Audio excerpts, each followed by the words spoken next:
My name is Grace Smith, and I am a teacher for Lifeworks Ohio.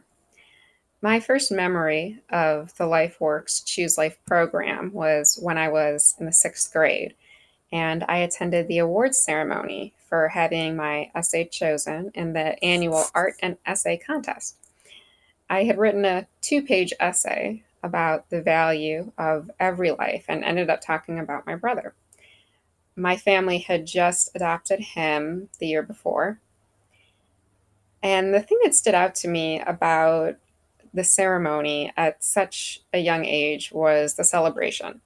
I felt surrounded by people who loved life, they loved little children, and I felt pride and accomplishment from writing something that happened to touch people.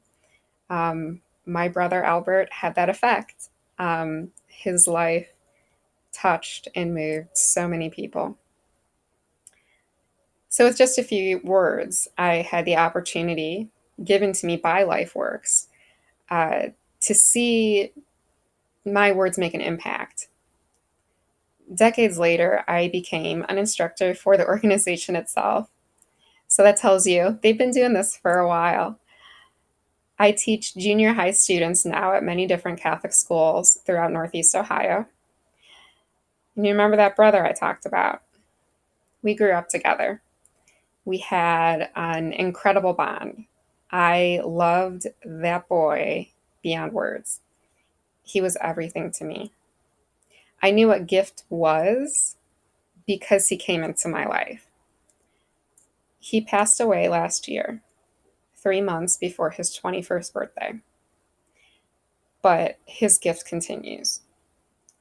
When I got the call from my mom late on a Monday night, the call told me he had stopped breathing.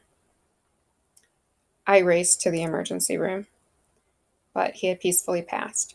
He died in his sleep. In a moment, everything had changed. But he still has my heart and he still shares his voice. And I wait joyfully for the day. Several months after he passed, I got a call from my doctor. He told me I had to go to the emergency room right away. A blood test had come back that indicated I could have a blood clot in my lungs. Again, I found myself scrambling, racing to the emergency room. I hadn't been there since he had passed, in a small room in the back with stark white walls.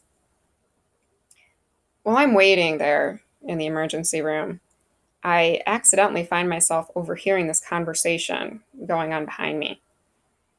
A woman says forcefully, "I just want this over with. I have three more at home. I can't do this. I just want it behind me." And she sounds very sure. She asks another woman passing by, she says, "Do you know the cutoff date? I heard they changed it." I glance back and there's this beautiful young woman sitting with a man who's very quiet and he's just nodding to everything she says. He's in agreement. I take out my brother's picture from my wallet, and in my heart, I speak to him. I tell him, I say, if what I'm hearing right now is what I think it's about, let me hear it just one more time, just to be sure. And it happens. She says, "Abortion." I take a deep breath and then I stand up. I walk over and I say, "Excuse me, I'm so sorry, but I just happened to overhear. Did you say you were considering an abortion?" She nods. Her eyes are so big and beautiful. And I hope to God, if she has her child, that they have the exact same eyes as she does. There's just this wideness to them. And oh, it was gorgeous. Anyway, she tells me, she asks if I know when the cutoff date is in Ohio. And I tell her, I happen to know, thanks to LifeWorks, that it's a 20 weeks in Ohio. The cutoff date is 20 weeks. And I'm looking at her and the size of her belly. I know she's pushing it. She looks like she has to be around 5 or 6 months. She looks worried. I tell her in a few sentences about my brother, how he died here in this exact same place a few months ago, and how he was the best thing that ever happened to me. and I show her his photo. I tell her that her child is loved, and no matter what she is going through, there are people who would do anything in the world to help her. I hand her a card I keep in my pocket for a pregnancy resource center. God bless you.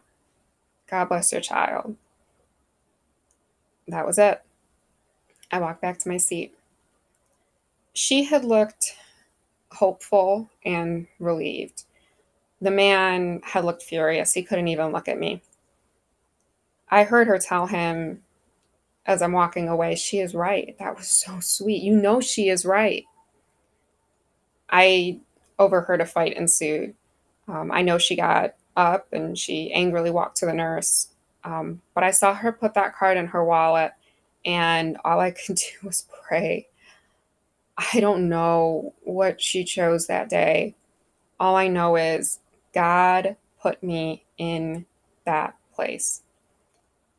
And the funny thing, the test result I had was a false positive. The blood test I got done was supposed to have expired months ago. How it was still in the system, how I got the call that day, that is God. So he put me there. But my brother Albert, he gave me the passion, the compassion, and the courage not to be silent. Lifeworks gave me the knowledge, so I had the information and the truth to give at the right time. And all those things working together made for one pretty remarkable Monday morning. Albert, my brother, that was my gift to me. What his mother sacrificed to have him, to surrender him, I will never know. But I love her deeply for it. The gift of his life was possible because of her. My teaching with Lifeworks and my passion for testifying to God's gift of life is the gift that I have to give. We give Catholic. We preach life. Will you help us? Please share. Please donate it. Um, if you have it on your heart to help us continue this amazing and important mission that saves lives and inspires students and makes people hope and believe in the goodness of God and the life all around us, I ask you to consider donating for this wonderful, amazing cause that has touched my life, and I hope will touch many, many more. Thank you so much.